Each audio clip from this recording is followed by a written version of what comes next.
Aron mapabilin ang maayong relasyon tali sa kapulisan ug sa kabataan sa Barangay Tangke o sa kalinahing Pinaskohan ang giandam sa Police Regional Office 7 ug sa Talisay City Police. Gibuksan netong Sabado ang usa ka liga sa basketball alang sa mga bata nga nag-edad og 12 anyos paubos.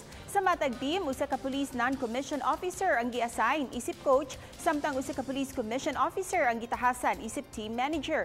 Gipatahian ang mga bata sa ilang basketball uniform ug pagkahuman sa game gipakaon og aros kaldo ug pandesal.